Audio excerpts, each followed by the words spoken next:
Estamos em um tempo distante, há mais de 2300 anos antes de Cristo. Corredores de mármore testemunhavam decisões que moldariam o destino do mundo conhecido. Portas de bronze se abriam lentamente, revelando salões onde generais traçavam planos de conquista sobre mapas de pergaminho. Em meio a essa grandiosidade, um jovem de apenas 20 anos caminhava com passos firmes, carregando o peso de uma herança monumental. Sabia o que se esperava dele? A resposta ecoaria pelos séculos. Esta é a história de Alexandre, o Grande. Este era o Palácio de Pella, erguido sobre um plato elevado, 7 edifícios interligados cobrindo cerca de 75.000 metros quadrados.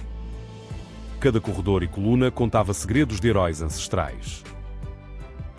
Ali, Alexandre nasceu e cresceu sob o olhar atento de sua mãe, Olímpia, e sob a influência de seu pai, o rei Filipe II. Educado pelo maior filósofo de sua era, Aristóteles, ele absorveu lições de ciência, política e ética. Esses ensinamentos formaram a base de sua visão para um mundo unido pela cultura e pelo conhecimento. Nas aulas com Aristóteles, Alexandre desenvolveu um espírito inquisitivo.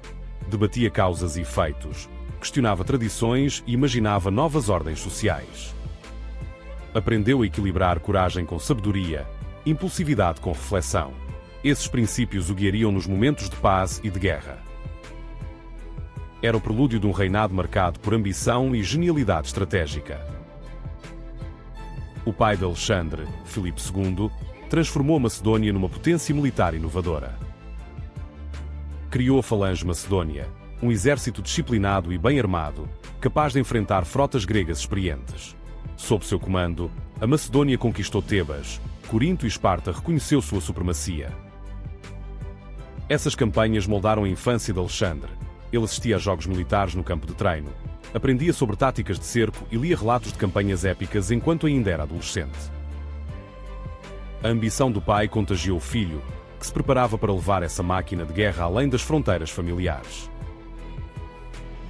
Na corte de Pella, Alexandre teve acesso a embaixadores e pensadores de toda a Grécia. Debates sobre democracia em Atenas, poesia homérica e oráculos de Delfos coloriam seus dias. Ele desenvolveu respeito por diferentes tradições, absorvendo influências persas, fenícias e egípcias desde jovem. Essa abertura cultural contrastava com governos isolacionistas. Mostrava que, para Alexandre, a grandeza residia no entendimento mútuo. A visão de Aristóteles sobre o homem como animal político ecoava em seus projetos.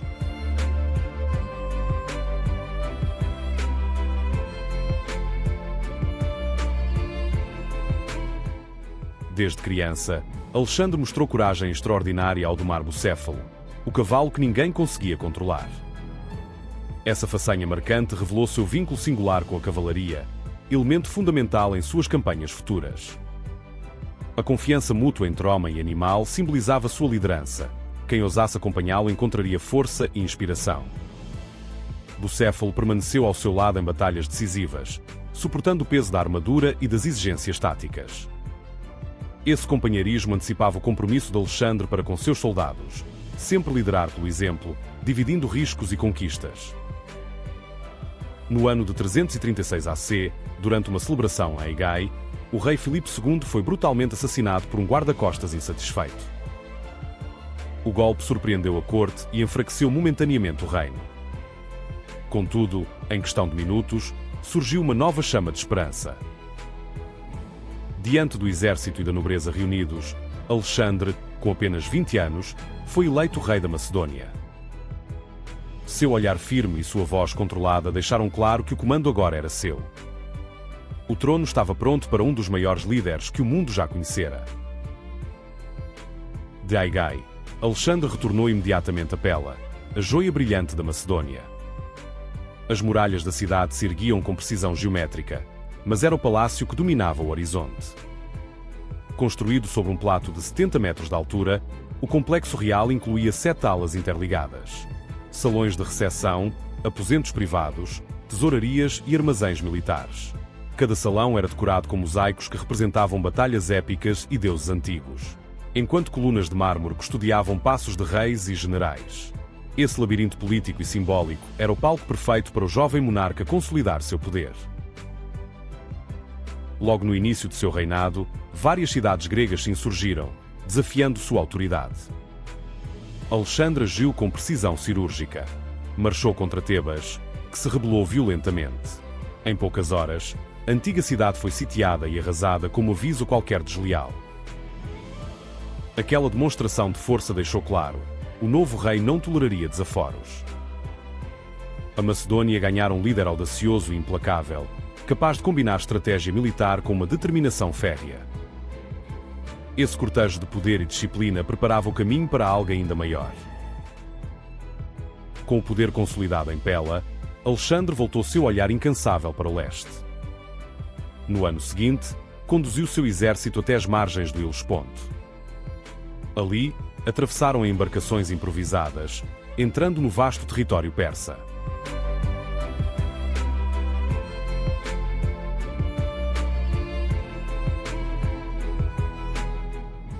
O sol amanhecia sobre paisagens desconhecidas, e a ansiedade misturava-se à determinação dos soldados.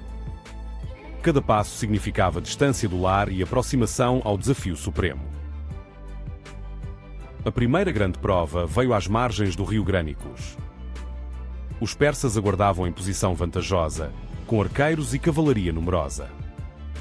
Alexandre liderou a carga principal, montado em seu famoso cavalo bucéfalo, inspirando suas tropas com coragem inabalável.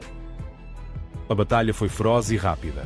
O choque inicial abriu brechas nas linhas inimigas, e o rei aproveitou o momento para atacar o comandante persa. A vitória em Grânicos não apenas quebrou o poder local, mas revelou ao exército a invencibilidade do seu líder. Apesar da vitória em Grânicos, as perdas foram significativas. Centenas de escudos quebrados e lanças partidas jaziam no campo alagado pelo rio. Ainda assim, o exército recuperou-se rapidamente, incentivado pela promessa de riquezas e pela presença inspiradora do rei.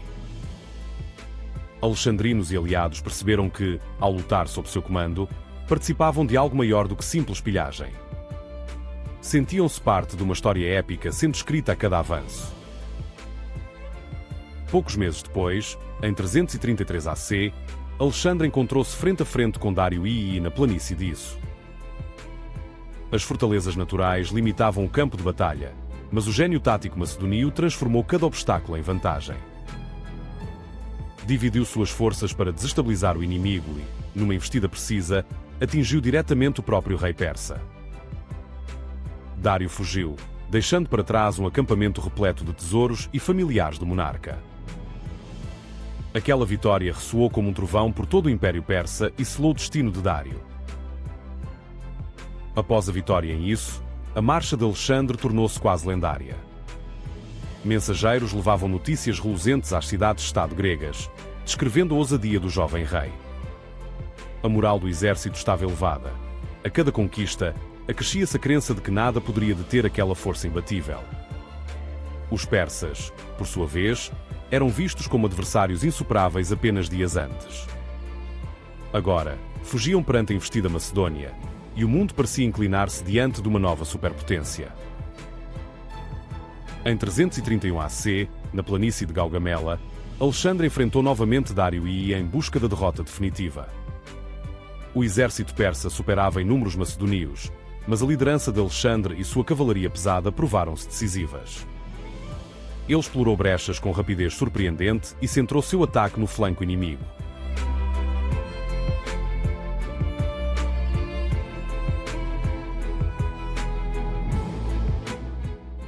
A rendição do coração persa significou que Alexandre controlava oficialmente o maior império que o mundo antigo já vira.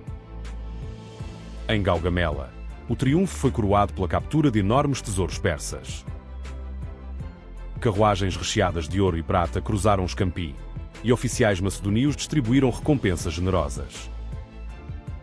Alexandre, porém, manteve disciplina rigorosa.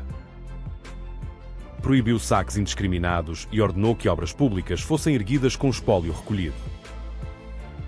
Essa postura reforçou sua imagem de governante justo e magnânimo, disposto a usar a riqueza para cimentar sua visão de um império próspero e ordenado.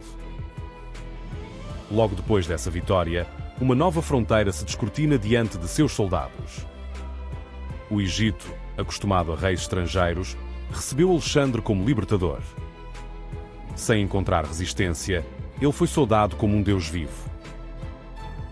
Em 331 AC, fundou a cidade de Alexandria, à beira do Mediterrâneo, planejada com ruas retas e um farol monumental que se ergueria entre as 7 maravilhas do mundo. A cidade tornou-se um polo de cultura e comércio, abrigando bibliotecas, escolas filosóficas e mercadores de terras distantes. Ali, a fusão entre o grego e o egípcio florescia, simbolizando a visão de Alexandre de unir povos sob valores e conhecimento. Em cada território conquistado, Alexandre implementou uma administração inovadora. Manteve governadores locais e nomeou supervisores macedônios, criando um equilíbrio de poder que evitava revoltas imediatas. Incentivou casamentos entre soldados e mulheres nativas, espalhando famílias macedônio-pérsias por todo o império. Moedas de diferentes regiões circularam lado a lado, e templos de deuses gregos ergueram-se ao lado de santuários persas. Escolas e bibliotecas floresceram sob patrocínio real, promovendo intercâmbio de ideias. Essa fusão cultural, conhecida mais tarde como helenística, consolidou a influência grega em terras distantes e lançou as bases de um legado que perduraria por milénios.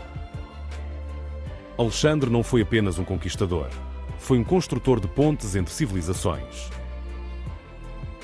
Movido por uma ambição sem limites, Alexandre continuou seu avanço até a Índia. Suas tropas enfrentaram exércitos desconhecidos, florestas densas e rios imensos. Em batalhas sangrentas, demonstrou táticas surpreendentes, sempre disposto a liderar na linha de frente.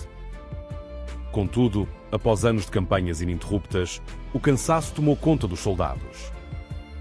Eles haviam deixado para trás lares, famílias e conforto.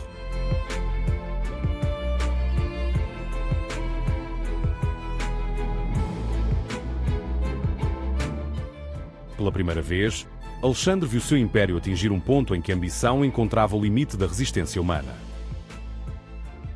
Após recusar avançar além do rio Éufrates, Alexandre começou o retorno. Marchou de volta pelo deserto devastador da Mesopotâmia até Babilonia, antiga cidade de jardins suspensos e riquezas inimagináveis. Contudo, a glória trazia o peso da exaustão. Em 323 AC, pouco depois de chegar, contraiu uma doença misteriosa. Febre alta, dores intensas e fraqueza rápida. Alguns sugerem envenenamento, outros, malária. Seja qual for a causa, o príncipe que sonhava com o Império Eterno encontrou sua jornada interrompida onde tudo parecia possível. No 7º dia da doença, Alexandre expirou com apenas 32 anos. Sem deixar um herdeiro claro, seu império brilhou intensamente por breves instantes, antes de se fragmentar em reinos independentes. Generais, conhecidos como diádocos, dividiram-se em alianças voláteis, lutando por poder, terras e prestígio. As fronteiras mudaram constantemente, enquanto cidades fundadas pelo rei buscavam independência. O sonho de unidade cultural se deu lugar a disputas pessoais. Apesar da instabilidade, a chama iniciada por Alexandre continuou a arder nas artes, na filosofia e na política de um mundo que jamais seria o mesmo. Mesmo diante da glória, Alexandre sentiu o peso das perdas. Amigos e companheiros caíram em solo distante, e a saudade invadia seus sonhos. Esse dilema entre conquista e saudade revela a face humana de um homem que, apesar de divino para alguns, lutava contra suas mais profundas angústias e suas intensas vulnerabilidades. Do gênio militar de Alexandre aprendemos lições sobre liderança e coragem. Seus métodos inspiram estudiosos e generais. A ousadia de combinar força e cultura provou que o poder verdadeiro nasce do equilíbrio entre convicção e diálogo. Sua vida nos lembra que a ambição, sem visão, deixa o mundo incompleto.